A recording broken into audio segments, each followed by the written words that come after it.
this is Mary Lane from the Buying Space channel. Today I'm reading to you from the Torah. If you see on this page is the Hebrew, the original Hebrew, and on this page is the English translation directly from the Hebrew. I'm reading Genesis from the Torah. The Torah has 5 books: Genesis, Exodus, Leviticus, Numbers, and Deuteronomy. And those 5 books make up the Torah. It's also called the Pentateuch. But I'm in chapter 13 of Genesis, which is the same as the Old Testament Genesis in Christian Bibles. Chapter 13, verse 1. And Abraham went out of Egypt, he and his wife and all he had, and Lot with him, into the south. And Abram was very rich in cattle and silver and gold. And he went on his journey from the south, even to Bethel, to the place where his tent had been at the beginning, and between Bethel and Allah, to the place of the altar which he had made there at first. And Abram called there the name of the Lord. And Lot also went with Abram, his flocks and herds and tents.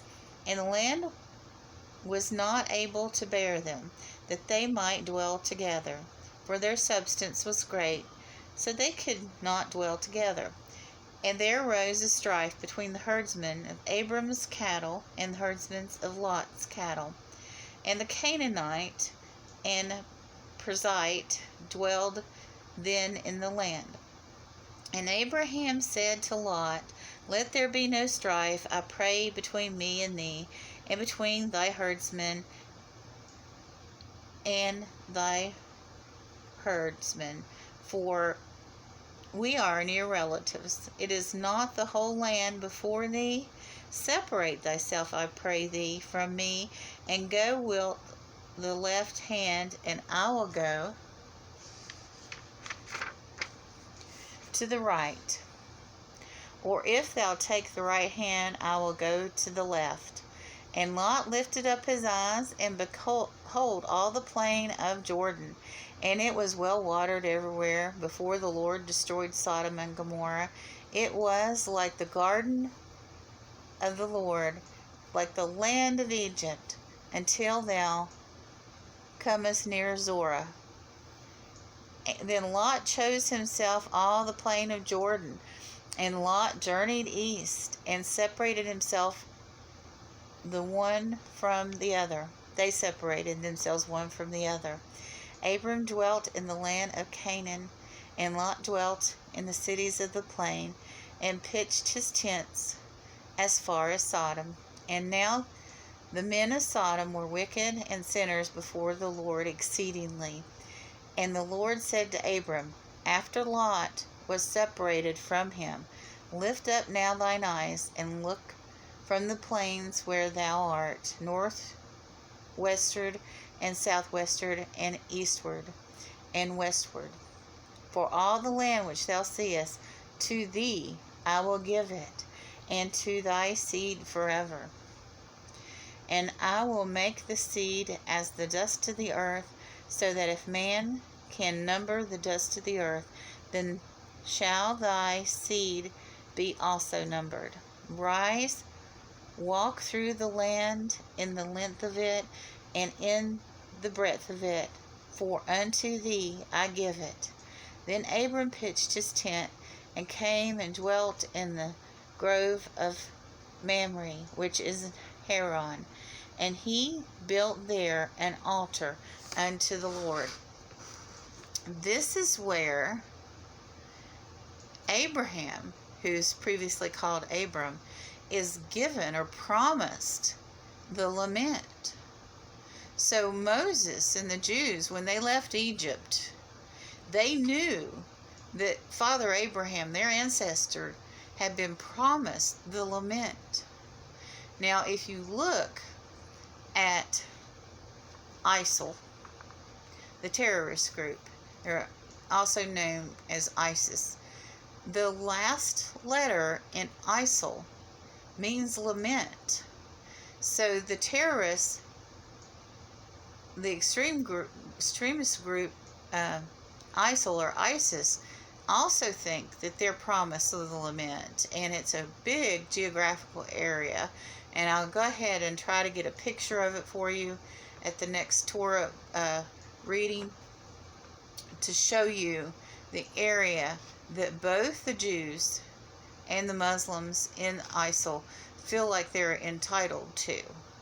And it's also causing modern problems, for Jerusalem and all of Israel because of the division of the land. And all we have to do is look at the news to find out. But Abraham had 2 sons. He may have had more sons later, but he had Ishmael, who many of the Muslims are descended from, and he had Isaac, who the Jews are descended from. And we'll get into, later in Genesis, we'll get into reading about the story of his wife Sarah, who was barren, or thought to be barren, and her handmaiden, who is Egyptian, and their sons, and what happens from the ancestor of Abram or Abraham. It's a very intense and interesting story. I think people need to understand what happened with Abraham and Sarah and Sarah's handmaiden. I'll identify her later. I don't remember her name off the top of my head, but it's important to understand the politics of the Middle East, to understand this story, this love triangle, and what happened with both of the sons.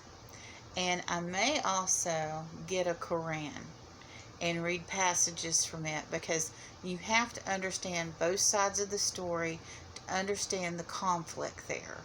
I'm not saying one, I'm Protestant, and I would go with what it says in Genesis, not what it says in Quran. But also I want people to understand the perspective of Muslims to a very elementary level, just so you can understand why there's conflict and where it started. This family is where all the Abrahamic religion started. Jews, Christians, and Muslims. All 3 branches of all 3 of those religions all over the world started with Father Abraham. There's a little song I used to sing as a child. Father Abraham has many sons has Father Abraham. I am one of them, and so are you. So let's just praise the Lord.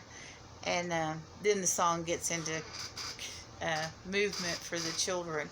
But it's very much something that every person, whether they're Christian or Jewish or Muslim or none of the Abrahamic religions, if you're an atheist or agnostic even, you need to understand how these religious divisions began, to understand how difficult it would be for people to come to world peace, because this started a couple thousand years ago.